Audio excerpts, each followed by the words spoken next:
Bienvenidos de regreso a la edición mañana. Vamos a presentar a nuestro invitado a continuación, César Azabache. Él es abogado penalista. ¿Cómo está? Bienvenido. Buenos días, a las órdenes. Doctor, muy buenos días. ¿Cómo está? Encantado. Gracias por la visita. Bueno, la primera pregunta, con respecto a este caso que es obviamente centro de atención sobre Keiko Fujimori y Fuerza 2011, la actuación del juez Concepción Carguancho el día de ayer, ¿hizo lo correcto al iniciar la audiencia sabiendo que había una recusación en su contra o debió esperar a que la instancia superior lo resuelva? Honestamente, con el mayor respeto además al juez Concepción, tengo la impresión que ayer no era una buena fecha para programar la audiencia. Quiero explicar esto. Cuando se trata de la prisión preventiva, las audiencias son urgentes cuando el requerido está en cárcel. Pero cuando el requerido está libre, la fecha no es determinante al 100%. Hay una recusación de por medio. El pedido de recusación esta vez no es absurdo. La sala superior ha dicho algo tan serio como que el juez violó las reglas de su deber proceder al coger un trozo entero del pedido de la Fiscalía y convertirlo en resolución. Eso es muy serio. Copy-paste. Sí, es un cortar y pegar, eso es muy duro. Entonces, creo que lo más transparente para todos, para el propio juez, habría sido permitir que la recusación se discuta y luego entrar al debate sobre la prisión preventiva, no sobreponerlos. Cuando él llama a la audiencia de lunes, anticipa que el procedimiento no se va a detener, porque en efecto, como dijo, una recusación no es causal para suspenderlo. Habría sido una causal para programarlo en otra fecha, que era distinto, ¿verdad?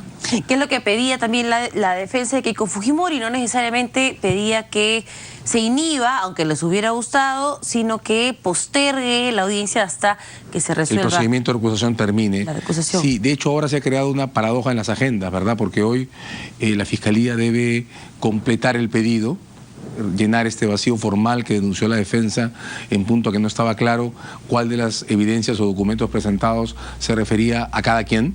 Son 12, entiendo, pedidos. Y bueno, y el juez tiene que volver a llamar a audiencia, pero en el camino el tribunal tiene que llamar también a resolver la recusación. Y esa falta que va a pasar primero, ¿verdad? ¿Esa falta de documentación no pone también en tela de juicio la actuación del fiscal José Domingo Pérez? No, en realidad es discutible que necesite ese nivel de precisión en este momento. No es absurdo que la defensa lo pida, sobre todo cuando se trata de la prisión preventiva de tantas personas al mismo tiempo, ¿verdad? Entonces ese es un debate respetable y la decisión en punto a ordenarle al fiscal que complete es absolutamente respetable. El problema está en la secuencia, en términos de ética pública, que se debe resolver primero cuando un tribunal hace una observación tan fuerte sobre la imparcialidad de un juez, ¿no? Ese es el problema. Pero en este caso, el fiscal José Domingo Pérez hizo un cuestionamiento igualmente fuerte contra la sala que ordenó la liberación y anular esta prisión preliminar. Dijo que había una magistrada que había conformado pues la sala judicial del Callao y que habría respaldado la designación de César Inostroza junto a Walter Ríos. Entonces, para usted, ¿esto que denunció el fiscal Domingo Pérez es grave, amerita? No, yo lamento que lo haya hecho, ¿no? Ha habido muchos fiscales que en su día votaron por el presidente de la Corte del Callao, muchos vocales que han integrado salas con él o con el señor Inostroza, y esas no pueden ser razones que se pongan en discusión para cuestionar la idoneidad de una sala que creo que ha hecho lo correcto. Entonces, que al Ministerio Público no le guste la decisión, va bien, no tiene por qué gustarle. Pero en términos de seriedad con el procedimiento, lo que toca es que pidan su casación en todo caso. Y si la pierden, pues la perdieron. También hay que entender que en procedimientos de ese tipo se gana o se pierde. Y la discusión no es una discusión baladí ni superficial.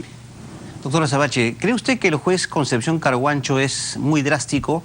Eso es lo que se le critica, ¿no? Toda persona o todo procesado que va siempre va a terminar con prisión preventiva. Eso es lo que he escuchado de varios abogados. Sin embargo, en este caso concreto, en el de Keiko Fujimori, ¿ha sido muy duro en su conclusión? A ver, yo con la trayectoria del juez Concepción me quedo con un momento. Fue aquel en el que la Fiscalía, Juárez en ese momento, pidió por primera vez la detención de Nadine Heredia. Ella estaba de viaje por el contrato con la FAO, y el juez Concepción, lejos de ordenar su detención, dispuso que ella concurra a Lima y se presente a su despacho en 10 días.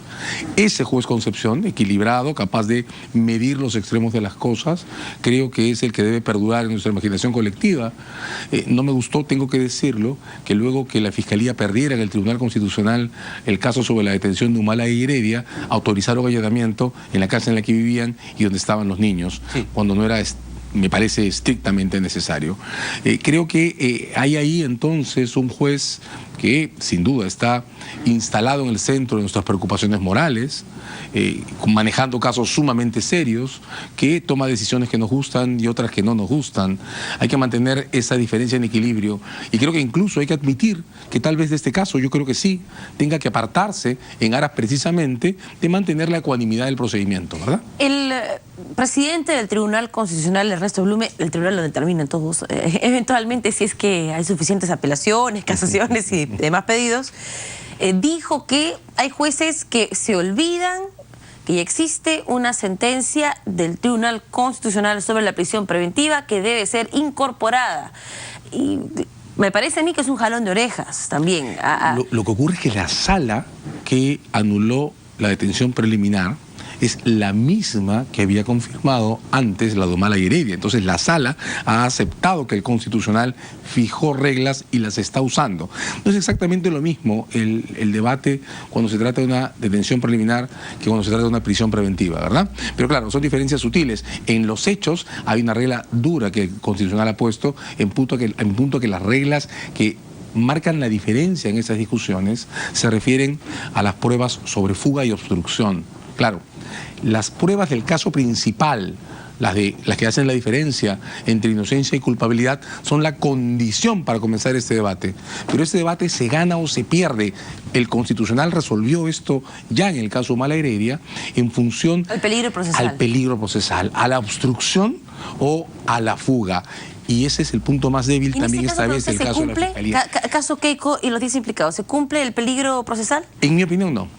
En mi opinión, este es otra vez un caso en el que la Fiscalía muestra un set de evidencias sumamente importante que nos conduce a pensar que la Fiscalía se está aproximando a presentar acusación, pero en lugar de girar rápidamente esa acusación y poner el caso en puerta de entrada a juicio, gira a exponer sus argumentos en una discusión sobre prisiones preventivas sin poder tener las dos llaves que abren esa puerta, o la llave de la fuga o la llave de la obstrucción. Un texto de 600 páginas que casi en su totalidad se refiere a inocencia o culpabilidad, podría ser un buen papel para acusación. Estoy diciendo algo que dije ya cuando discutimos el caso Humala y Heredia, pero no es necesariamente un buen texto para una prisión preventiva. Noten esto, solo quiero hacer este comentario breve.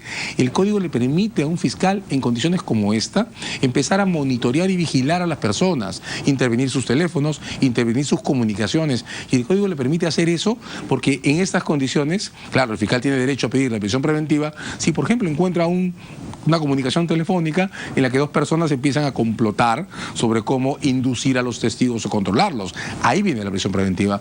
Cuando encuentra que dos personas empiezan a negociar o a coordinar cómo escaparse del país o cómo respaldar a alguien que se está escapando o cómo proteger la fuga de alguien. Ahí viene la prisión preventiva y ese no es el caso que ha presentado la Fiscalía. Doctor Azabache, lo voy a sacar parcialmente del ámbito judicial.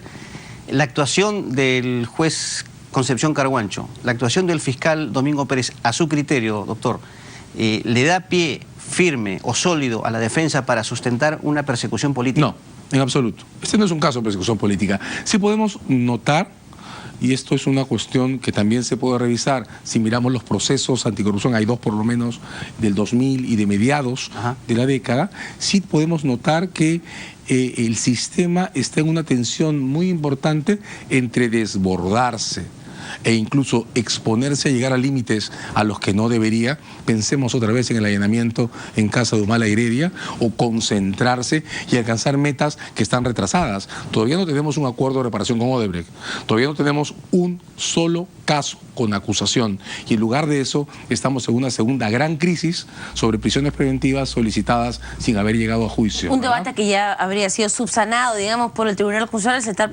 precedente, y emitieron ese fallo, ayer dijo Ernesto Blume, porque veían la necesidad de sentar un precedente para todos los casos que sea considerado, y sigue sin ser considerado. Y el presidente está sentado, la Suprema no lo ha contradicho y no tiene fisuras, de modo que en ese instante no hay una buena razón para apartarse de esta pero manera. la crítica también va a los fiscales, porque digamos que los fiscales tienen un repertorio de medidas que pueden tomar, que pueden pedir. Entonces, acá, por ejemplo, ¿qué alternativas podría tomar o haber tomado el fiscal Domingo Pérez? Impedimento de salida del país, grilletes. Claro. ¿Qué podría haber hecho?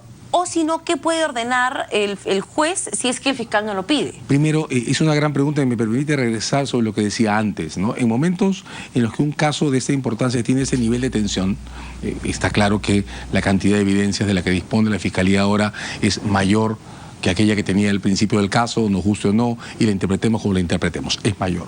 En ese tipo de situaciones, la ley le permite al fiscal iniciar procedimientos de vigilancia autorizada judicialmente sobre los investigados. Porque claro, cuando el fiscal se aproxima a terminar, puede empezar a temer, personalmente, en términos subjetivos, que las personas escapen. Entonces, la ley le permite vigilarlos, monitorear sus comunicaciones, revisar sus llamadas telefónicas y sobre esa base medir qué puede necesitar. Si encuentra un caso de obstrucción, pues los detiene. Si encuentra un caso de fuga, pues los detiene. Mientras tanto, hay formas de arraigo. Ya necesitamos, creo, masificar los grilletes electrónicos también. Hay órdenes de requerimiento que puede usar como alternativas. El juez lo puede hacer también en respuesta a un pedido de prisión preventiva que encuentre insuficientemente justificado.